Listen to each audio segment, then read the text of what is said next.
بسم الله الرحمن الرحيم ಪರಮ ದಯಾಮಯನು ಕರುಣಾನಿಧಿಯೂ ಆಗಿರುವ ಅಲ್ಲಾಹುವಿನ ನಾಮದಿಂದ. والتين والزيتون وطور سينين وهذا البلد الأمين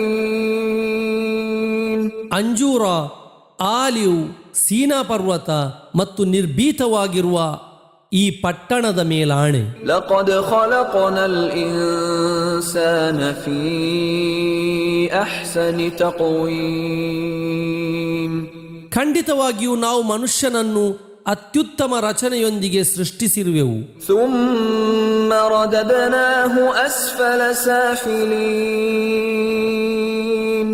ತರುವಾಯ ನಾವು ಅವನನ್ನು ಅಧಮರಲ್ಲಿ ಅಧಮನನ್ನಾಗಿ ಮಾಡಿದೆವು. إلا الذين آمنوا وعملوا الصالحات فلهم أجر غير ممنون ವಿಶ್ವಾಸವಿಟ್ಟವರು ಮತ್ತು ಸತ್ಕರ್ಮವೆಸಗಿದವರ ಹೊರತು ಆದರೆ ಅವರಿಗೆ ಕಡಿದು ಹೋಗದ ಪ್ರತಿಫಲವಿರುವುದು. فما يكذبك بعد بالدين ಹೀಗಿರುವಾಗ ಓ ಪ್ರವಾದಿಯವರೇ, ಇದರ ಬಳಿಕವೂ ಅಂದರೆ ಪರಲೋಕದ ಪ್ರತಿಫಲ ಕ್ರಮದ ವಿಷಯದಲ್ಲಿ ತಮ್ಮನ್ನು ನಿಷೇಧಿಸಲು ಅವರಿಗಿರುವ ಸಮರ್ಥನೆಯಾದರೂ ಏನು? أليس الله بأحكم الحاكمين